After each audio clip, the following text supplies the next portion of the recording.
Shalom, selamat pagi adik-adik yang ada di rumah maupun teman-teman panitia yang ada di tempat ini. Puji Tuhan, pada hari ini kita masih diberikan kesehatan, kekuatan, bahkan Tuhan masih memberikan kita kesempatan untuk melanjutkan acara penyambutan mahasiswa baru Kristen PMK Elgibor Stikes Wida Nusantara Palu tahun 2020.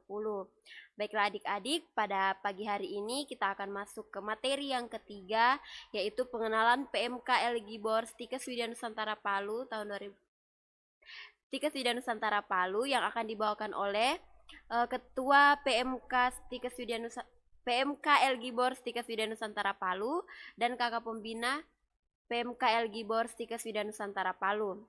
Namun sebelum itu, mari kita satu dalam doa, kita berdoa. Bapa kami dalam kerajaan surga, Bapa yang kami kenal dan kami sapa dalam nama anak-Mu Yesus Kristus. Tuhan, pada pagi hari ini kami mau bersyukur, berterima kasih Tuhan atas berkat dan rahmat Tuhan yang masih Tuhan berikan kepada kami, di mana nyata Tuhan masih memberikan kami kesehatan, kekuatan, bahkan Tuhan masih memberikan kami kesempatan yang begitu indah, di mana kami masih boleh melanjutkan acara penyambutan mahasiswa baru Kristen PMK Elgibor Stikes Wida Nusantara Palu. Tuhan, segala rangkaian acara kami pada hari ini Tuhan, kami serahkan ke dalam tangan pengasihan-Mu, sehingga semua boleh berjalan sesuai dengan kehendak Tuhan. Terima kasih Tuhan, ini doa kami, sambut dan sempurnakan. Amin. Baiklah, langsung saja untuk materi pengenalan PMK Elgibor Stikes Wida Nusantara Palu kepada Ketua PMK, Saudara Yohanes Tumewu, saya persilahkan.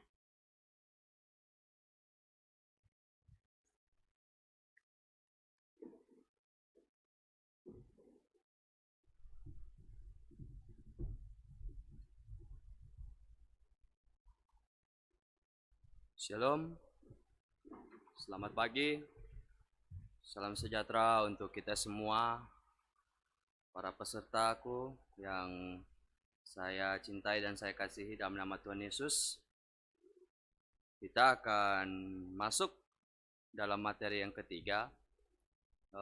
Saya adalah pembawa materi sesi pertama tentang pengenalan organisasi PMK, yang selanjutnya sesi kedua yaitu tentang sejarah PMK dan motivasi PMK yang akan dibawa oleh Ketua Pembina PMK oleh Saudara Kak Franky Saputra Escape. Baik, adik-adik sekalian yang saya cintai, kita mengenal apa itu organisasi PMK ya. Pertama kita harus mengetahui dulu visi dan misi PMK. Jadi visi dan misi PMK ini yaitu mempersatukan dan mempererat tali persaudaraan dengan sikap dan perilaku mahasiswa Stikes Wida Nusantara Palu. Kita ketahui sendiri bahwa di Stikes Wida Nusantara Palu ini yang sudah berdiri sejak tahun 2008, yang kemudian disahkan pada tahun 2009, itu banyak sekali mahasiswa yang mempunyai tingkah laku yang berbeda. Sehingga visi dan misi PMK ini adalah sangat berpengaruh untuk teman-teman kita dalam hal mempersatukan serta bagaimana menjalin solidaritas antar umat, apalagi sesama agama. Nah, itu adalah visi dari PMK Elgibor.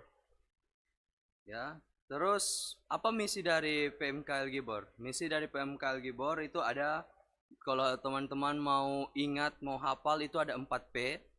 Ya, yang pertama ada penginjilan, ada pemuridan, ada pelipat gandaan, dan ada pengutusan. Ya, misi kita ini adalah di Stikes Wida Nusantara Palu dalam segi eksternal pelayanan itu bagaimana kita bisa menyampaikan kebenaran, bagaimana kita bisa memuridkan adik-adik kita yang 2021 nanti, yang harapannya kepada teman-teman 2019 dan 2020 bisa terdidik, bisa belajar dengan baik-baik, dengan kebenaran, sehingga kita dapat memajukan pemuridan, sehingga pemelipat gandaan dan pengutusan di Stikes Wida Nusantara Palu, khususnya untuk PMK Elgibor, dapat terjadi di Stikes Wida Nusantara Palu. Nah, sekedar informasi untuk teman-teman sekalian bahwa saya pernah membawa materi tentang pengenalan organisasi PMK Elgibor, Kalau teman-teman angkatan 2020 masih ingat itu pada saat BPKM, ya di situ ada perubahan logo atau simbol dari PMK Gibor, di mana dulunya PMK Gibor memiliki simbol segitiga yang di tengah-tengahnya ada gambar salib. Namun seiring berjalannya waktu dan pergantian periode, maka dengan saya sendiri sebagai ketuanya, kami menggantikan nama PMK yang dulunya PMK Stikes Widya Nusantara Palu menjadi PMK El Gibor Stikes Widya Nusantara Palu.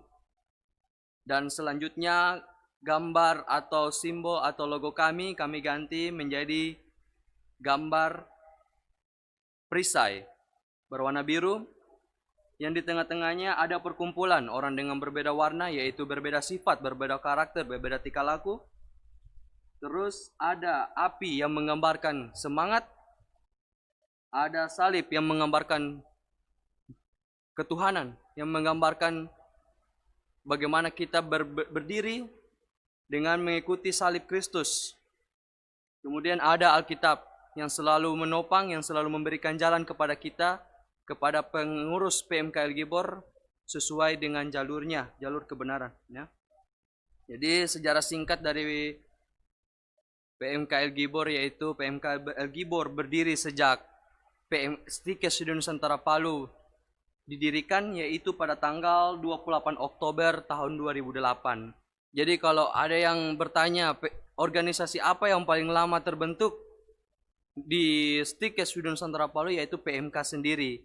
Namun PMK sendiri itu belum disahkan secara formal, belum ada surat keputusan dari kemahasiswaan, sehingga Tuhan memberkati kita dengan keluarnya SK tahun 2020 pada tanggal 20 Februari dengan saya sendiri ketuanya. Puji Tuhan. Ya. Jadi dengan berdirinya PMK El Gibor tahun 2020 yang dikeluarkan dalam surat SK, surat keputusan. Nah, jadi bidang-bidang dalam PMK El Gibor itu atau bidang-bidang, terus ada ketua, ada sekretaris, ada bendahara, sama dengan organisasi-organisasi umum.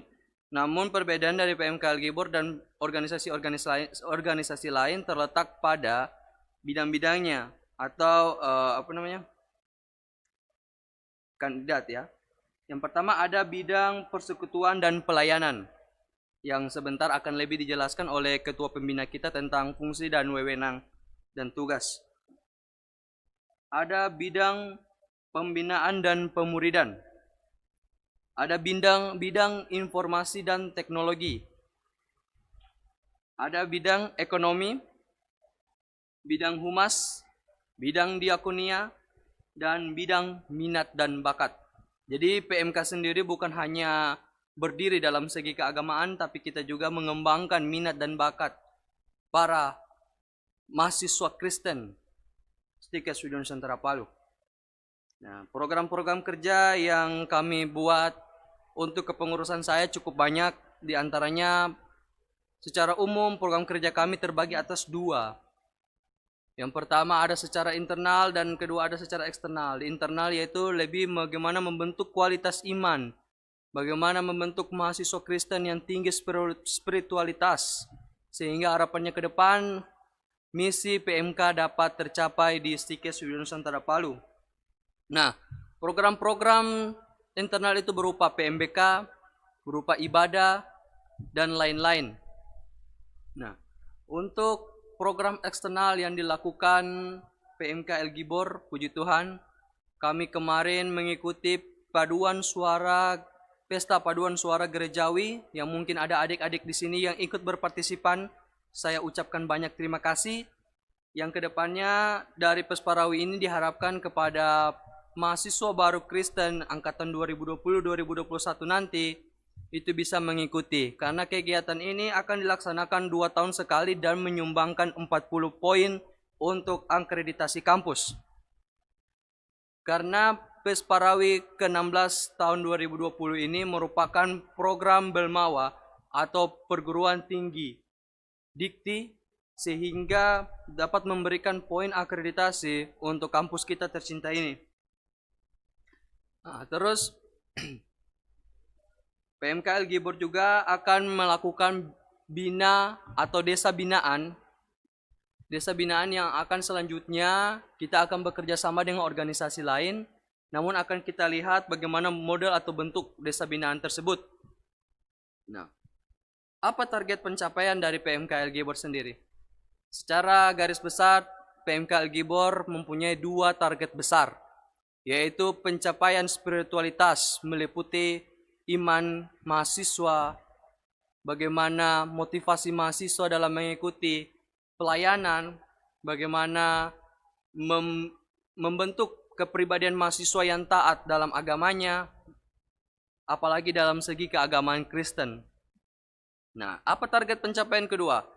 Target pencapaian kedua yaitu secara eksternal, yaitu bagaimana PMK Elgibor berpartisipasi dalam meningkatkan poin-poin akreditasi, dalam meningkatkan kualitas dan kuantitas Stikes Widya Nusantara Palu, sehingga PMK Elgibor bisa membantu sesama, baik itu sesama kampus maupun sesama berorganisasi di Stikes Widya Nusantara Palu.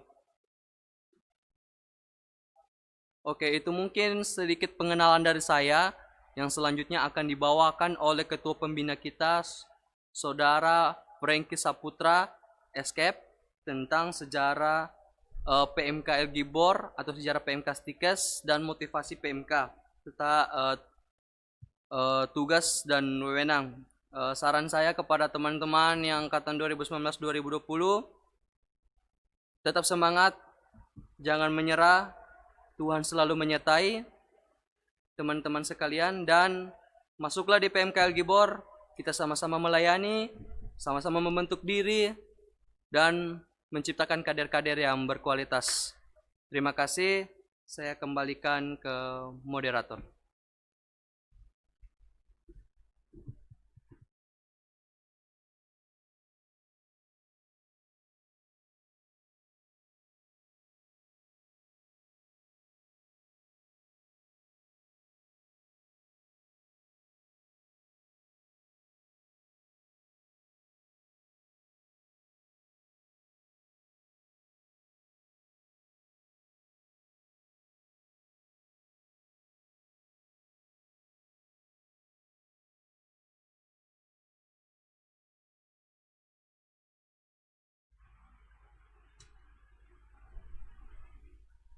Baiklah, itulah tadi materi sesi pertama dari Ketua PMK Elgibor Stikes Widya Nusantara Palu. Selanjutnya materi yang sesi kedua akan dibawakan oleh Kakak Pembina PMK Elgibor Stikes Widya Nusantara Palu. Kepada Kakak Franky Saputra, saya persilahkan.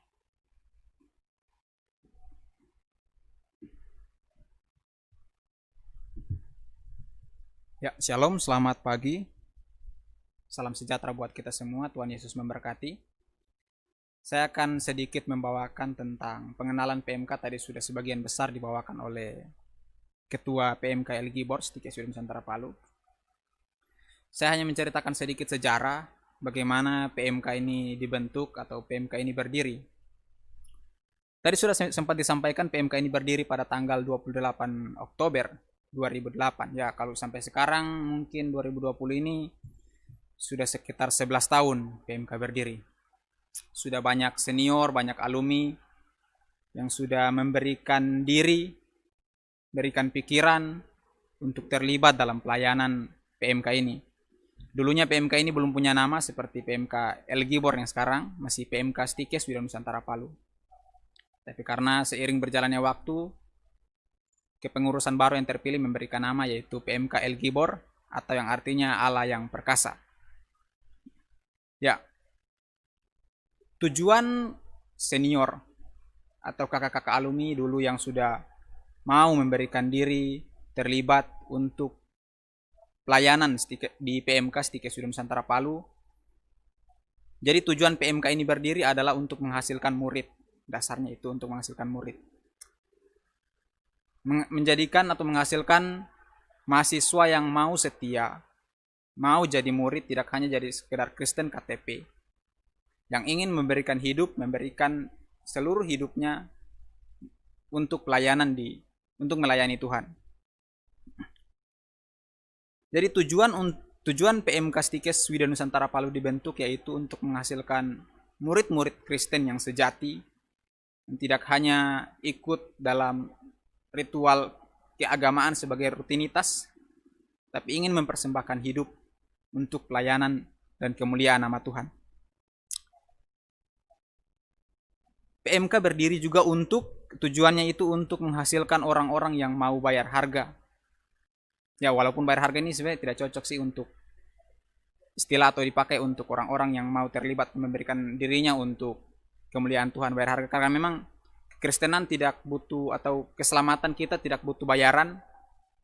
Tuhan Yesus memberikan secara gratis, tapi ini istilah di sini untuk mereka yang mau memberikan hidup untuk melayani Tuhan. Seperti yang tercatat dalam kitab Matius pasalnya yang ke-16 ayat yang ke-24, Tuhan Yesus bilang begini, "Jika kamu mau ikut aku, sangkal dirimu, pikul salib, ikut aku." Ya. Jadi tujuan PMK itu untuk menghasilkan orang yang mau setia meskipun ada banyak begitu rintangan, banyak kendala, banyak pencobaan. Mereka yang mau setia ikut terus Tuhan sampai akhir. Tidak hanya jadi Kristen KTP, Kristen yang mau enaknya saja, tapi Kristen yang mau tetap setia sampai akhir, sampai Tuhan Yesus datang. Orang PMK juga punya tujuan itu menghasilkan orang-orang atau menghasilkan murid-murid Yesus yang hanya mau menjadikan Yesus sebagai satu-satunya dalam hidup. Seperti tema kegiatan kita pada saat hari ini, yaitu Jesus is the center of my life. Menjadikan Yesus sebagai pusat kehidupan, menjadikan Yesus sebagai satu-satunya, bukan salah satu, tapi satu-satunya, tidak boleh ada yang lain. Karena Yesus bilang, dalam Alkitab dia bilang, jika kamu tidak membenci bapamu, saudaramu, membenci ibumu, kamu tidak layak bagiku. Maka Yesus bilang, inilah keinginan Yesus, ingin menjadi satu-satunya dalam hidup kita. Yesus ingin menjadi satu-satunya. Tujuan PMK juga berdiri ini yaitu untuk membentuk atau menghasilkan orang yang punya relasi dengan Tuhan, punya relasi dengan Yesus. Ya, bisa kita bayangkan contoh kita pacaran atau mungkin pernikahan. Suatu hubungan tanpa relasi pasti hancur. Hubungan yang dibangun tanpa komunikasi pasti hancur. Begitupun dengan Tuhan, kita berkata saya cinta Tuhan, saya ingin ikut Tuhan, tapi tidak punya relasi dengan Tuhan, waduh. Bilang saya cinta Tuhan, tapi tidak pernah baca Alkitab yang adalah surat cintanya Tuhan yang Tuhan berikan untuk kita. Berkata saya cinta Tuhan, tapi tidak pernah berdoa. Berkata saya cinta Tuhan, tapi tidak pernah punya waktu, tidak meluangkan waktu untuk berkomunikasi, berrelasi dengan Tuhan.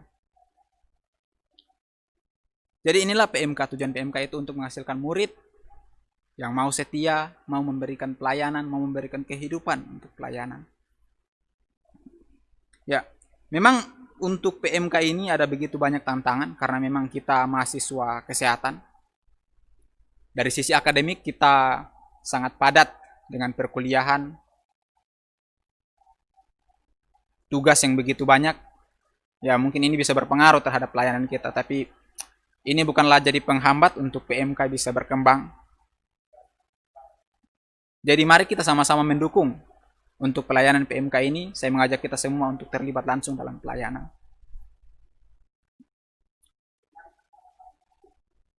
PMK mengerjakan satu visi, ini adalah tujuan visi Tuhan Yesus. Tuhan Yesus sebelum dia meninggal, ketika dia terangkat ke surga, dia berkata, pergilah jadikanlah semua bangsa muridku. Tuhan Yesus tidak bilang pergilah jadikanlah semua orang beragama Kristen, pergilah jadikanlah semua orang beragama, tidak. Tuhan hanya mau orang yang jadi murid. Ya, ini terlihat dalam pribadi ke-12 murid yang setia, bahkan nyawa, rela mati untuk pelayanan demi Tuhan Yesus. PMK juga bertujuan itu untuk menghasilkan teladan-teladan, tadi sudah disinggung oleh Ketua PMK El Gibor, yaitu menghasilkan kualitas iman. Tapi tidak hanya kualitas iman saja, tapi untuk kualitas akademik, kita harus jadi teladan di tengah-tengah kampus. Ya, Tuhan Yesus sudah bilang, kamu adalah garam dunia dan terang dunia. Ya, kerjakanlah sesuai itu yang Tuhan Yesus berikan, atau yang Tuhan Yesus bilang. Sejujurnya untuk PMK Elgibor ini ada banyak bidang di sini. Untuk kepengurusan ini sangat banyak bidang yang sudah dibentuk oleh ketua PMK Elgibor. Ya, bidang-bidang ini tujuannya itu yaitu untuk memang mengembangkan kemampuan diri, meningkatkan kualitas iman. Ya, sudah banyak program yang sudah terlaksana dari generasi ke generasi, dan PMBK ini merupakan program saya rasa tetap dilaksanakan setiap tahun, karena disinilah kita bisa dapat berjumpa dengan Tuhan. Bukan hanya di sini, maksudnya kita bisa berjumpa di setiap saat, tapi ini merupakan kegiatan kita untuk bisa merasakan kekeluargaan antara kita sesama anggota PMK. Ya, untuk teman-teman, saya sarankan kita untuk tetap mendukung pelayanan ini, tetap aktif. Teman-teman yang baru bergabung untuk aktif dalam pelayanan ini, untuk pengembangan kepribadian iman kita, agar tetap setia, tetap berada di jalan Tuhan, tetap mengikuti di mana Tuhan Yesus mau, karena itu memang tugas seorang murid. Di mana Tuhan Yesus pergi, kita akan pergi. Tuhan tidak pernah janji bilang, ikut aku, kamu akan jadi kaya, kamu akan nyaman, kamu akan... Pokoknya Tuhan tidak pernah menjanjikan segala sesuatu yang nyaman. Tapi Dia akan menjanjikan kita aman.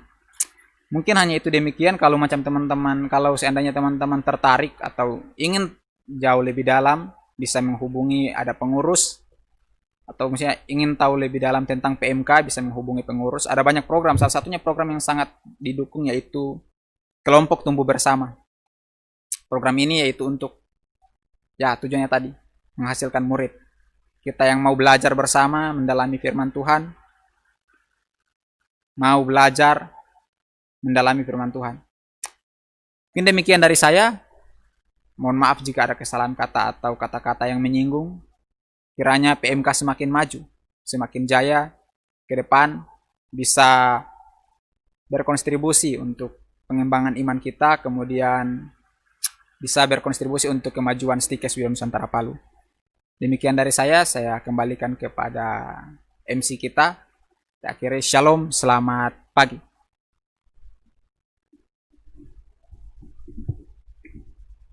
Baiklah, diucapkan terima kasih kepada kakak pembina, kakak Franky Saputra yang telah membawakan materi pada sesi kedua ini. Baiklah adik-adik, dengan demikian selesai sudah materi kita tentang pengenalan PMK Elgibor Stikes Widya Nusantara Palu. Saya berharap dengan adik-adik sudah mengetahui sejarah, tujuan, dan manfaat-manfaat setiap bidang pada organisasi PMK Elgibor ini, teman-teman bisa tertarik, bisa ikut ambil bagian nantinya dengan kami di PMK Elgibor Stikes Widya Nusantara Palu. Baiklah adik-adik, karena kita lanjut materi keempat tentang aku yang baru dan misi pemuridan nanti jam 1. Jadi untuk sekarang, untuk adik-adik yang belum menyelesaikan tugasnya kemarin tentang rangkuman materi 2 materi kemarin, silakan diselesaikan. Dan juga untuk merangkum materi yang barusan kita terima tadi tentang pengenalan PMK Elgibor, dan nanti akan diarahkan oleh kakak-kakak PKK-nya masing-masing di small group-nya. Oke, kalau begitu, untuk menutup kegiatan kita pada pagi hari ini, mari kita berdoa. Tuhan Yesus yang baik, pada kesempatan kali ini Tuhan, kami kembali tunduk di hadap hadirat-Mu. Kami mau bersyukur, berterima kasih Tuhan atas penyertaan Tuhan, di mana kami telah melewati materi kami yang ketiga tentang pengenalan PMK Elgibor Stikes Widya Nusantara Palu Tuhan. Dan sebentar kami akan melanjutkan acara kami untuk menerima materi yang keempat. Kiranya semua rangkaian acara kami Tuhan boleh berjalan sesuai dengan kehendak Tuhan. Dalam nama Tuhan Yesus kami telah berdoa. Haleluya. Amin. Sudah, Kak.